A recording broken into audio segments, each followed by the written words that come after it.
بسم اللہ الرحمن الرحیم۔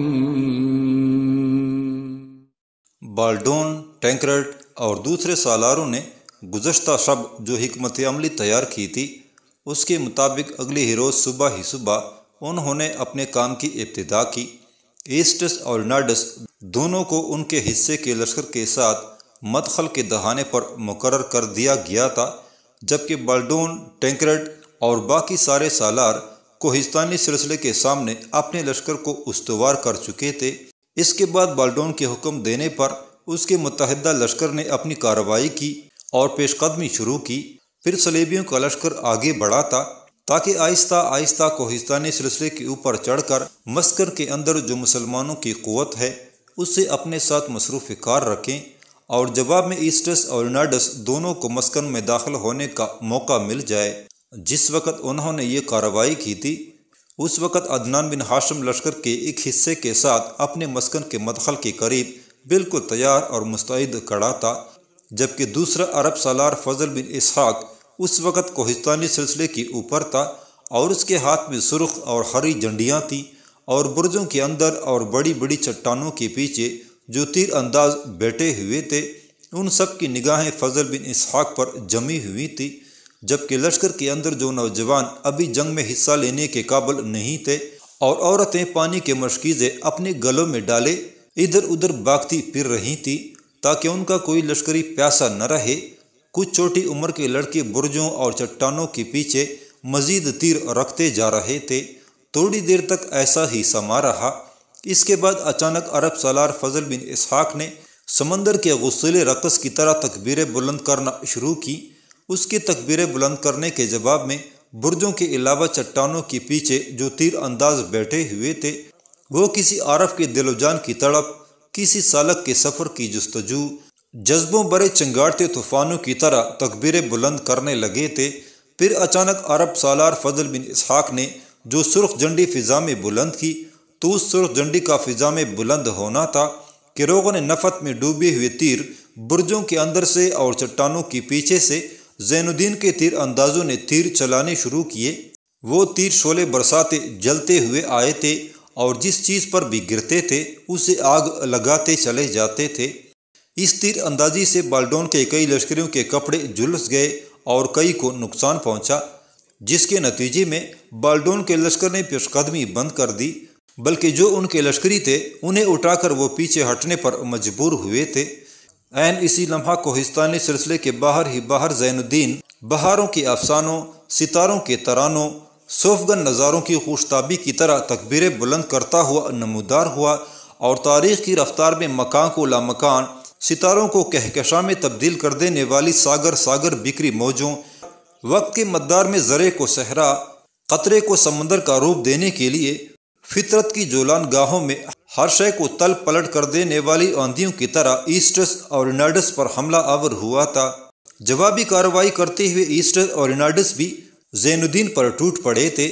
کچھ دیر تک زین الدین، رینالڈس اور ایسٹس کے درمیان ہولناک ٹکراؤ رہا، یہاں تک کہ پہلے سے طے شدہ حکمت عملی کے مطابق زین الدین اپنے لشکر کو سمیٹتا ہوا پیچھے ہٹا تھا۔ ایسٹس اور رینالڈس نے یہ سمجھا کہ دشمن کا جو لشکر باہر سے ان پر حملہ آور ہوا ہے وہ ان کے دباؤ کو برداشت نہیں کر سکا، لہٰذا پیچھے ہٹا ہے۔ چنانچہ انہوں نے یہ فیصلہ کیا کہ اس لشکر کا تعاقب کر کے اس کا خاتمہ کر دیا جائے تاکہ مسکن کے باہر سے ان کے لیے کوئی خطرہ باقی نہ رہے۔ اس بنا پر ایسٹس اور رینالڈس دونوں نے زین الدین کا تعاقب کیا تھا۔ زین الدین جس وقت آیا تھا تو اس کے لشکر کے آگے کچھ لشکری سرخ جھنڈیاں لہرا رہے تھے۔ اب جب کہ اس کا لشکر واپس ہوا تھا تو لشکر میں ہری جھنڈیاں لہرا رہی تھیں۔ بہرحال ایسٹس اور رینالڈس نے اس کا تعاقب کیا۔ ایسٹس اور رینالڈس کا یہ تعاقب شروع کرنا تھا کہ ایک اور تبدیلی اور انقلاب رونما ہوا، وہ یہ کہ اچانک مسکن کے اندر سے عدنان بن ہاشم اپنے حصے کے لشکر کے ساتھ نکلا اور رینالڈس اور ایسٹس کے لشکر پر پشت کی طرف سے حملہ آور ہوا تھا۔ پشت کی جانب سے حملہ آور ہو کر عدنان بن ہاشم نے ایسٹس اور رینالڈس کے لشکر کو خاصا نقصان پہنچایا تھا۔ کچھ دور آگے جا کر اچانک زین الدین نے اپنے لشکر کو روکا، مڑا، ایک بار اس نے آسمان کی طرف دیکھا، بڑی رکت اور عاجزی میں اس نے دعائیہ الفاظ ادا کرنا شروع کیے تھے۔ وہ کہہ رہا تھا، اے اللہ، تو نے ہی کسی کو موت کے سیل کے سامنے کشتی میں امان دی، کسی کو میں منزل اور بے راہ سنسان صحراؤں میں آتش نمرود سے بچایا، کسی کو تو نے ہی طور کی بلندیوں پر باوقار کیا، کسی کو صلیب کے پندوں پر حیات کی آگاہی دی، اور کسی کو سارے جہانوں کی رحمت بنانے کے لیے غار حرا میں اقرا کہہ کر پکارا۔ اے اللہ، اپنی ذات کی تقدیس اور ان سب ہستیوں کے طفیل، میرے اللہ، تو درد غریبی کی ان لمحوں میں میری مدد فرما۔ اس کے ساتھ ہی زین الدین کے حکم پر اس کے لشکر میں پھر سرخ جھنڈیاں لہرانے لگی تھیں۔ دوبارہ وہ بپرے ہوئے طوفانوں کی طرح حرکت میں آیا تھا۔ پھر وہ ایسٹس اور رینارڈس کے لشکر پر حملہ آور ہوا تھا، اور اپنے اس تیز اور جان لیوا حملے میں اس نے رینارڈس اور ایسٹس کے لشکر کے اگلے آدھی حصے کو مکمل طور پر کاٹ کر کے رکھ دیا تھا۔ چنانچہ زین الدین نے جب دیکھا کہ اس نے ایسٹس اور رینارڈس کے لشکر کو بے پناہ نقصان پہنچایا ہے، تب وہ عدنان بن ہاشم کو زور زور سے پکارتے ہوئے کہنے لگا، ابن ہاشم، میرے بھائی، اپنے لشکر کو لے کر بیچ میں سے ہٹ جاؤ، کوہستانی سلسلے کے اوپر کی طرف چلے جاؤ۔ دشمن کا لشکر اب پیچھے کو بھاگنے لگا ہے، اور اس پر حملہ آور ہوتے ہوئے جب میں تمہارے قریب پہنچوں تو تم میرے ساتھ شامل ہو جانا، اس لیے کہ اب دشمن پر آخری اور جان لیوا ضرب لگانے کا وقت آن پہنچا ہے۔ ساتھ ہی بلند آواز میں فضل بن اسحاق کو مخاطب کر کے میری طرف سے کہو کہ وہ کوہستانی سلسلے کے اوپر سے اپنے ساتھیوں کو حکم دے کہ جس قدر تیزی سے جلتے ہوئے تیر وہ اپنے دشمنوں پر چلا سکتے ہیں چلائیں،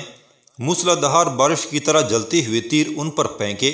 پھر میں دیکھتا ہوں دشمن ہمارے سامنے کتنی دیر مزید ٹھہرتا ہے، اس لیے کہ اب دوسری سمت سے یقیناً اسامہ بھی حرکت میں آنے والا ہوگا۔ اس کے ساتھ ہی عدنان بن ہاشم اپنے حصے کے لشکر کو لے کر پیچھے ہٹ گیا، اور ساتھ ہی بلند آواز میں اس نے فضل بن اسحاق کو مخاطب کرتے ہوئے زین الدین کا پیغام اسے پہنچانا شروع کیا تھا۔ یہ پیغام ملتے ہی فضل بن اسحاق نے موسلا دھار بارش کی طرح جلتے تیر اپنے سامنے دشمن پر کچھ اس انداز سے چلانے شروع کیے تھے کہ لگتا تھا اس سمے جلتے ہوئے تیروں کی موسلا دھار بارش شروع ہو گئی ہو۔ عین اسی لمحہ جب کہ عدنان بن ہاشم اپنے لشکر کو لے کر پیچھے ہٹا تھا اور ایسٹس اور رینارڈس کے لشکر پر زین الدین تیز حملے کرتے ہوئے بڑی تیزی سے ان کی تعداد کم کرتا جا رہا تھا، رینارڈس اور ایسٹس کے لشکر میں زور زور سے یہ آوازیں بلند ہونا شروع ہوئی تھی کہ اس حملے میں ایسٹس اور رینارڈس دونوں مارے جا چکے ہیں۔ یہ آوازیں جہاں زین الدین نے سنی تھی، وہاں عدنان بن ہاشم نے بھی یہ آوازیں سن لیں، اور اس کے لشکریوں نے کوہستانی سلسلے کے اوپر سے بلند آواز میں چلاتے ہوئے مسکن کے اندر ادھر ادھر بھاگتے لڑکوں اور عورتوں کو مخاطب کرتے ہوئے انہیں یہ خوشخبری سنانا شروع کر دی تھی کہ امیر زین الدین نے اپنے دونوں بڑے دشمنوں ایسٹس اور رینارڈس دونوں کا خاتمہ کر دیا ہے۔ اس خبر سے جہاں اس کے اندر خوشی کی لہر دوڑ گئی تھی، وہاں بالڈون کے لشکر کے اندر بددلی، بدحوصلگی اور خوف پھیلا دیا تھا۔ آخر ایسٹس اور رینارڈس کے مارے جانے کی خبر ایک زبان سے دوسری زبان، ایک فر سے دوسرے فر تک ہوتی ہوئی بالڈون اور ٹینکرٹ تک پہنچی کہ کس طرح مسلمانوں کے سالار اور مسکن کے امیر زین الدین نے پیش قدمی کی، اور کس طرح اس نے جان لیوا انداز میں حملہ آور ہوتے ہوئے ایسٹس اور رینارڈس دونوں کو موت کے گھاٹ اتار دیا ہے، اور ساتھ ہی ان کے لشکر کے بڑے حصے کو اس نے تہہ تیغ کر دیا ہے۔ اس خبر نے یقیناً ٹینکرٹ، بالڈون اور دوسرے صلیبی جنگجوؤں کے پاؤں تلے سے زمین کھینچ لی تھی۔ ان پر ایک طرح کا خوف اور کپ کپی طاری ہو کر رہ گئی تھی۔ عین اسی لمحے شیزر کا حکمران اسامہ حرکت میں آیا، اور اپنے لشکر کے ساتھ وہ بھی بالڈون کے لشکر کے ایک حصے پر ناچتے شولوں اور آگ کی لپٹوں کے گورک دندوں کی طرح حملہ آور ہو گیا تھا۔ جس وقت اسامہ نے شمال مغرب کی طرف سے حملہ کیا تھا، عین اسی وقت زین الدین اور عدنان بن ہاشم بھی اپنے پورے متحدہ لشکر کے ساتھ آگے بڑھے۔ پھر انہوں نے بالڈون اور ٹینکرٹ کے لشکر کے حصوں پر زندگی کے بے چین لمحوں پر بے مرہم زخموں سے آراستہ کرتی شوریدہ سر بحری لہروں کی طرح ضربیں لگانا شروع کر دی تھی۔ اس موقع پر فضل بن اسحاق بھی پیچھے نہیں رہا۔ اس نے زین الدین، عدنان بن ہاشم اور شیزر کے حکمران اسامہ کے درمیان جو دشمن کا لشکر تھا، کوہستانی سلسلے کے اوپر سے اس نے ان پر تیز اور جان لیوا تیر اندازی کرنے کے ساتھ ساتھ ان پر روغن نفت سے بری تانبی کی ہانڈیاں پھینکنا شروع کر دی تھیں، جہاں گرتی تھی آگ لگاتی چلی جاتی تھیں۔ کچھ دیر تک دونوں لشکروں کے ٹکرانے سے کوہستانی سلسلے کے دامن میں رزمگاہ میں امیدوں کی سحر دھند کے دھندلکوں میں تبدیل ہوتی رہی۔ کچھ دیر ایسا ہی سما رہا۔ دونوں لشکر ایک دوسرے پر غالب آنے کے لیے جان کی بازی لگاتے رہے، یہاں تک کہ بالڈون اور ٹینکرٹ کے لشکر کی حالت بڑی تیزی سے زنگ آلود داستانوں کی رداؤں، کالی وحشتناک پتجھڑ، صداؤں کے اندھے صحرا اور بنجر زمین کے سنسان ٹیلوں کی سی ہونا شروع ہو گئی تھی۔ عین اسی موقع پر زین الدین، عدنان بن ہاشم اور اسامہ نے تکبیروں کے سائے میں حملہ آور ہونا شروع کر دیا تھا، اور ان کے حملوں میں آدمیت کا وقار تھا اور پر اسرار قضا کے سرابوں کی سی شدت اور قوت تھی۔ تھوڑی دیر کی مزید جنگ کے بعد بالڈون اور ٹینکرٹ دونوں مسلمانوں کی حملوں کی شدت اور سختی کو برداشت نہ کر سکے، لہٰذا اپنے پڑاؤ کی ہر چیز اپنے پیچھے چھوڑ کر اپنے بچے کچے لشکریوں کے ساتھ شکست اٹھا کر بھاگ کھڑے ہوئے۔ زین الدین، عدنان بن ہاشم اور اسامہ نے کچھ دور تک بھاگتے دشمن کا تعاقب کر کے ان کی تعداد مزید کم کی، پھر وہ لوٹ آئے اور بالڈون، ٹینکرٹ اور دوسرے حکمرانوں کے پڑاؤ کی ہر چیز کو انہوں نے اپنی گرفت میں لینا شروع کر دیا تھا۔ زین الدین کے مسکن میں جب یہ خبر پہنچی کہ ان کے لشکر نے شیزر کے حکمران اسامہ کے ساتھ مل کر بالڈون، ٹینکرٹ اور ان کے دوسرے حواریوں کو بدترین شکست دی ہے اور وہ اپنے پڑاؤ کی ہر چیز کو اپنے پیچھے چھوڑ کر اپنی جانیں بچانے کے لیے بھاگ گئے ہیں، تب مسکن کے اندر خوشی کا سما تھا۔ لوگ اپنے گھروں سے باہر نکل آئے تھے، ایک دوسرے کو اس شاندار کامیابی اور فتح مندی پر مبارکباد دینے لگے تھے۔ جنگ کے بعد زین الدین، فضل بن اسحاق، عدنان بن ہاشم، شیزر کا حکمران اسامہ اور بہت سے چھوٹے سالار سب ایک جگہ جمع ہوئے۔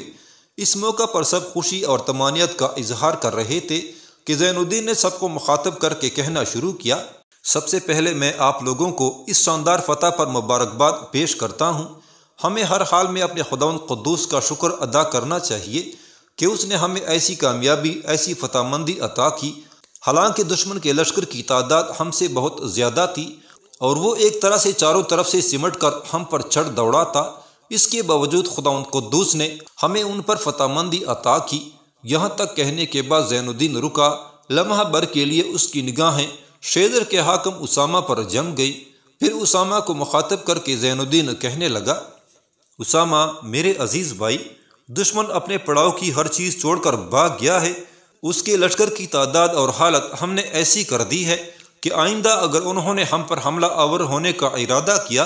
تو اس ارادے سے پہلے وہ اپنی تباہی، بربادی اور شکست پر کئی بار سوچیں گے۔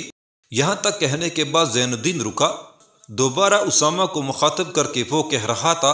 اسامہ میرے عزیز بھائی، دشمن جو سامان چھوڑ کر بھاگا ہے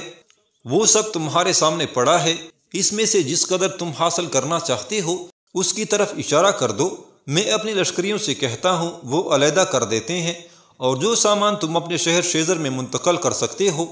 زین الدین کے ان الفاظ کے جواب میں کچھ دیر اسامہ بڑی ممنونیت سے زین الدین کی طرف دیکھتا رہا، پھر کہنے لگا، امیر آپ کس قسم کی گفتگو کر رہے ہیں؟ وہ سامان جو دشمن چھوڑ کر بھاگا ہے اس میں سے اسامہ کو کچھ نہیں چاہیے۔ آپ جانتے ہیں میرے ذرائع آمدنی بہت ہیں اور میرے پاس سامان کی قلت بھی نہیں ہے، نہ کھانے پینے کے سامان کی اور نہ ہی اسلحے کی۔ دشمن جس قدر سامان چھوڑ کر بھاگا ہے امیر زین الدین، یہ سب آپ کی مسکن کے لیے ہے، اس لیے کہ میں جانتا ہوں کہ جب تک یہ مسکن آباد ہے، جب تک اس کے اندر ایک قوت ہے اور جب تک آپ اس قوت کی سربراہی کر رہے ہیں، دشمن کی کوئی طاقت، کوئی قوت اس مسکن کے ساتھ ساتھ مجھے بھی کوئی نقصان نہیں پہنچا سکتی، لہٰذا میں اپنے حصے سے دستبردار ہوتا ہوں۔ یہ سارا سامان آپ اپنے مسکن میں منتقل کریں۔ مسکن میں آئے دن صلیبیوں کے ستائے ہوئے لوگ داخل ہوتے رہتے ہیں، ان کی بہتری، ان کی بلائی اور ان کو آباد کرنے کے لیے آپ کو ہر وقت اس طرح کے سامان کی ضرورت رہتی ہے، لہٰذا ان سارے عوامل کو نگاہ میں رکھتے ہوئے میں اس سامان سے کچھ نہیں لوں گا۔ اسامہ کے ان الفاظ کے جواب میں زین الدین آہستہ آہستہ اس کی طرف بڑھا، پھر اپنے بازو پھیلائے، اسامہ بھی آگے بڑھا، دونوں ایک دوسرے سے بغلگیر ہو گئے۔ پھر اسامہ کی پیشانی چومتے ہوئے زین الدین کہنے لگا، میرے عزیز بھائی، میں تیری جانثاری، تیری استقامت اور تیری راست بازی کو سلام پیش کرتا ہوں۔ اس کے بعد دونوں علیحدہ ہوئے، پہلے اپنی زخمیوں کی دیکھ بھال کی، پھر اسامہ اپنے لشکر کو لے کر شیدر شہر کی طرف چلا گیا تھا، جبکہ زین الدین، فضل بن اسحاق اور عدنان بن ہاشم حرکت میں آئے۔ اس کے بعد اپنے لشکریوں کے ساتھ مل کر دشمن کے پڑاؤ کا سارا سامان وہ اپنے مسکن کے اندر منتقل کرنے لگے تھے۔ جس وقت یہ سامان مسکن کے اندر منتقل ہو رہا تھا، اس وقت اس سامان کے قریب ہی قاضی ابو سعید، مغنی احمد بن قاسم، 48 سبتہ، میکل اور مسکن کے دوسرے لوگ، کیا مرد کیا عورتیں، سب جمع ہو کر سامان کو دیکھتے ہوئے خوشی کا اظہار کر رہے تھے۔ اس موقع پر قاضی ابو سعید آہستہ آہستہ چلتا ہوا اس جگہ آیا جہاں شہزادی 48 کھڑی تھی۔ 48 بھی سمجھ گئی کہ قاضی ابو سعید شاید اس سے کچھ کہنا چاہتے ہیں، لہٰذا وہ بھی ان کی طرف بڑھی۔ اس موقع پر قاضی ابو سعید 48 کو مخاطب کر کے کہنے لگا، بیٹی میرے ساتھ آؤ، میں ایک انتہائی اہم موضوع پر تم سے گفتگو کرنا چاہتا ہوں۔ 48 چپ چاپ اس کے ساتھ ہو لی، دونوں ایک طرف کھڑے ہو گئے۔ پھر قاضی ابو سعید 48 کو مخاطب کر کے کہنے لگا، بیٹی تیری منگنی پہلے سے زین الدین کے ساتھ طے ہو چکی ہے، وہ تمہیں پسند کرتا ہے اور تم بھی اس سے محبت کرتی ہو۔ آج کا دن ہمارے لیے بے شمار خوشیوں اور انتہائی طمانینت کا دن ہے۔ تمہارے باپ بالڈون نے تمہارا مطالبہ کیا تھا، وہ تمہیں حاصل کرنا چاہتا تھا۔ اس نے حکم دیا تھا کہ 48 کو واپس اس کے پاس بھیج دیا جائے، لیکن تم نے جانے سے انکار کر دیا۔ زین الدین نے تمہیں اس کے حوالے کرنے سے انکار کر دیا تھا۔ میری بچی، میں چاہتا ہوں خوشی کے اس دن تمہاری اور زین الدین کی شادی کا اہتمام کر دیا جائے اور تم اس کی بیوی کے حیثیت سے اس کے مکان میں منتقل ہو جاؤ۔ اس موضوع پر زین الدین سے بات کرنے سے پہلے میں چاہتا تھا تمہاری رضامندی لی جائے، اس لیے کہ یہاں تک کہتے کہتے قاضی ابو سعید کو رک جانا پڑا، اس لیے کہ 48 بے پناہ خوشی کا اظہار کرتے ہوئے کہنے لگی، بابا آپ کو اس سلسلے میں مجھ سے اجازت لینے کی ضرورت ہی نہیں تھی، منگنی پہلے ہی میری امیر کے ساتھ ہو چکی ہے، اور پھر آپ یہ بھی تسلیم کرتے ہیں کہ وہ مجھے پسند کرتے ہیں، میں بھی انہیں چاہتی ہوں، لہٰذا آپ جب اور جس وقت بھی مجھے ان کی بیوی کے حیثیت سے ان کے مکان میں منتقل کریں گے، بابا مجھے کوئی اعتراض نہیں ہوگا۔ بابا میں اعتراض بھی کیسے کر سکتی ہوں، وہ میری زندگی کا محور، میری زیست کا مدعا ہے، ان کے بغیر ایک لمحہ زندگی بھی گزارنا میں سمجھتی ہوں بیکار اور فضول ہے۔ 48 جب خاموش ہوئی تب بے پناہ خوشی کا اظہار کرتے ہوئے قاضی ابو سعید کہنے لگا، بیٹی یہ جواب دے کر تو نے میرا دل خوش کر دیا ہے۔ ابھی دشمن کے پڑاؤ کی ہر چیز مسکن میں منتقل ہو رہی ہے، یہ سارا سامان جب مسکن میں پہنچ جائے گا تب زین الدین اور دوسرے سالار بھی مسکن میں داخل ہوں گے، اس کے بعد اس موضوع پر میں زین الدین سے بات کروں گا۔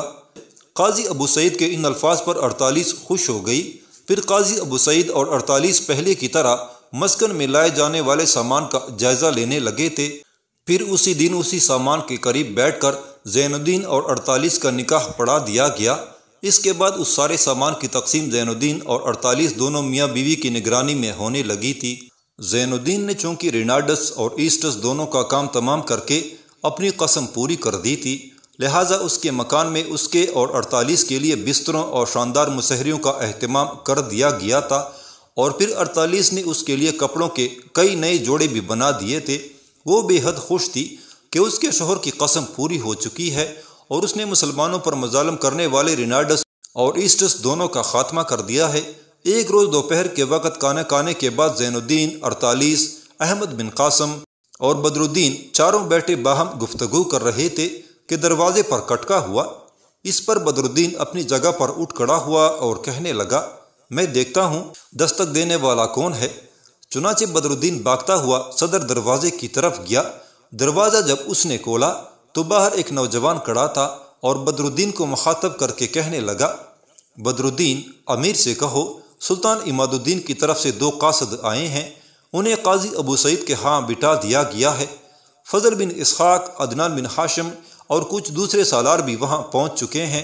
ان دونوں قاصدوں کے پاس بیٹھے ہیں۔ دونوں قاصد سلطان کی طرف سے امیر کے نام کوئی اہم پیغام لے کر آئے ہیں۔ اس پر بدر الدین اسے مخاطب کر کے کہنے لگا، آپ چلیں میں کو پیغام دیتا ہوں۔ وہ وہیں پہنچتے ہیں۔ اس کے ساتھ ہی وہ نوجوان وہاں سے ہٹ گیا تھا۔ بدر الدین نے دروازہ کھلا رہنے دیا، تیز تیز قدم اٹھاتا ہوا لوٹا، زین الدین کے قریب کھڑا ہوا اور اس سے کہنے لگا، سلطان عماد الدین کی طرف سے 2 قاصد آئے ہیں، وہ آپ کے نام کوئی اہم پیغام رکھتے ہیں اور انہیں قاضی ابو سعید کے ہاں بٹھایا گیا ہے۔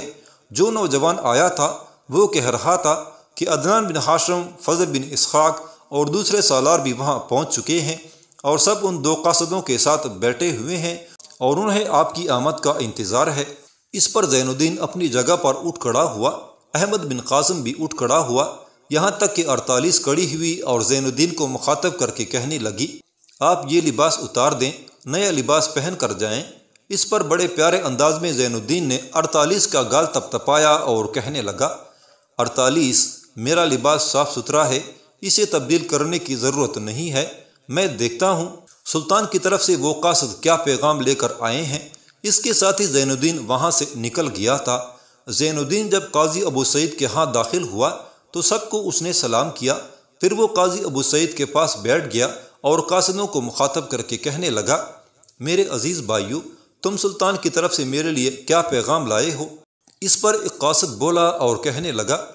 امیر محترم، سلطان نے آپ کے نام یہ پیغام بھیجا ہے کہ قسطنطنیہ اور فرانس کے بادشاہ مسلمانوں کے علاقوں پر حملہ آور ہونے کے لیے آ رہے ہیں۔ آپ کے نام ان کا پیغام ہے کہ آپ آگے بڑھ کر ان پر شبخون ماریں، دشمن کو یہ تاثر دینا کہ تمہارا تعلق شیزر سے ہے، شبخون کے بعد فوراً اپنے مسکن کی طرف لوٹ آنا، صلیبی یقیناً تمہارے تعاقب میں شیزر کا رخ کریں گے۔ میرے بیٹے، عالم اسلام کے فرزند عزیز بالڈون اور ٹینکرڈ کو مار بگانے کے بعد شیزر ہی وہ جگہ ہے جہاں اس دشمن کے لشکر کا بھی قبرستان بنا سکتے ہیں، اور جب اپنوں اور فرانسیسیوں کا متحدہ لشکر شیزر کا رخ کرے گا تو تم اس سے پہلے ہی کوچ کرنا اور اپنے مسکن میں پہنچ کر اپنی تیاریوں کو آخری شکل دے دینا اور دشمن پر ضرب لگانے کے لیے تیار رہنا اور شیزر کے حاکم اسامہ کو بھی تیار کر دینا۔ اتنی دیر تک میں بھی اپنے لشکر کے ساتھ ان علاقوں میں پہنچ کر کسی گات میں چلا جاؤں گا۔ اس کے بعد میرا تمہارے ساتھ مخبروں کے ذریعے رابطہ رہے گا، مل کر دشمن کے خلاف حرکت میں آئیں گے اور اسے وہ سبق سکھائیں گے جو برسوں تک ان کے لیے عبرت خیز رہے گا۔ یہاں تک کہنے کے بعد مخبر رکا، پھر خوشکن انداز میں کہنے لگا، ساتھ ہی سلطان نے آپ کو بالڈون اور ٹینکرڈ کے خلاف شاندار کامیابی پر مبارکباد بھیجی ہے۔ مخبر جب خاموش ہوا تب اسے مخاطب کر کے زین الدین کہنے لگا، میرے عزیز بھائیو، 2 دن تک یہاں ہمارے مسکن میں قیام کرو، آرام کرو، 2 دن تک میں بھی اپنی تیاریوں کو تکمیل کر لوں گا۔ اس کے بعد تم دونوں مسکن سے ہمارے ساتھ روانہ ہونا، تم سلطان کی طرف چلے جانا اور ہم رومنوں اور فرانس کے بادشاہوں پر ضرب لگانے کے لیے کوچ کریں گے۔ زین الدین کی اس تجویز سے سب نے اتفاق کیا تھا۔ چنانچہ زین الدین کے کہنے پر 2 چھوٹے سالار آنے والے ان مخبروں کو مسکن کے مہمان خانے کی طرف لے گئے تھے۔ ان کے جانے کے بعد کچھ دیر خاموشی رہی، یہاں تک کہ زین الدین نے باری باری ایک نگاہ عدنان بن ہاشم اور فضل بن اسحاق پر ڈالی، پھر ہلکا سا تبسم زین الدین کے چہرے پر نمودار ہوا، ساتھ ہی اس نے ان دونوں کو مخاطب کر کے کہنا شروع کیا، میرے عزیز بھائیو، اب تم دونوں مل کر فیصلہ کر لو کہ تم دونوں میں سے کس نے مسکن کی حفاظت کے لیے یہاں رہنا ہے اور کس نے میرے ساتھ کوچ کرنا ہے، تاکہ ہم رومنوں اور فرانسیسیوں کے بادشاہوں پر ضرب لگاتے ہوئے ان کا رخ دوسرے مسلمان علاقوں کی طرف سے ہٹا کر اپنے مسکن کی طرف کریں۔ اور میرے خداوند کو منظور ہوا تو جس طرح اپنے مسکن اور شیزر شہر کے قریب ہم نے بالڈون اور ٹینکرڈ کو بدترین شکست دے کر بھاگنے پر مجبور کیا ہے، ایسی ہی حالت ہم رومنوں اور فرانس کے بادشاہوں کی بھی کریں گے۔ اس موقع پر عدنان بن ہاشم مسکراتے ہوئے بول پڑا اور زین الدین کی طرف دیکھتے ہوئے کہنے لگا، امیر محترم، میں سارا فیصلہ اپنے بھائی فضل بن اسحاق پر چھوڑتا ہوں، جو فیصلہ یہ کرے گا میرے لیے قابل قبول ہوگا۔ فضل بن اسحاق نے اس موقع پر مسکراتی ہوئی ایک نگاہ عدنان بن ہاشم پر ڈالی، پھر کہنے لگا، ابن ہاشم، میرے عزیز بھائی، فیصلہ نہ میرا ہوگا نہ میرے بھائی تمہارا۔ جس طرح تم نے مہربانی، اتفاق، محبت اور پیار سے کام لیتے ہوئے یہ معاملہ مجھ پر چھوڑا ہے، اسی طرح میں بھی عقیدت سے کام لیتے ہوئے یہ معاملہ امیر پر چھوڑتا ہوں۔ امیر جس کا نام لیں گے وہ ان کے ساتھ جائے گا اور جسے مسکن کی حفاظت پر مقرر کریں گے وہ مسکن میں رہے گا۔ فضل بن اسحاق کے سوال کے جواب میں زین الدین کچھ کہنا ہی چاہتا تھا کہ اس موقع پر مغنی احمد بن قاسم بول اٹھا، عزیز ساتھیو، کیا ایسا ممکن نہیں کہ قرآن اندازی کر لیں؟ جس کا نام قرہ میں نکلے وہ امیر کے ساتھ جائے، دوسرا مسکن کی حفاظت کے لیے یہاں رہے۔ احمد بن قاسم کی اس تجویز کو سب نے پسند کیا تھا، لہٰذا قرآن دازی کی گئی۔ قرآن دازی میں نام عدنان بن ہاشم کا نکلا تھا، لہٰذا فیصلہ یہ ہوا کہ عدنان بن ہاشم اور زین الدین دونوں ایک لشکر لے کر رومنوں اور فرانس کے بادشاہوں کا رخ کریں گے، جبکہ فضل بن اسحاق لشکر کے ایک حصے کے ساتھ اپنے مسکن کی حفاظت کے فرائض انجام دے گا۔ یہ فیصلہ ہونے کے بعد یہ بھی طے پایا کہ اگلے روز لشکر کی تقسیم کو آخری شکل دے دی جائے گی۔ اس کے بعد سب اٹھ کے اپنی اپنی رہائش گاہ کی طرف چلے گئے تھے۔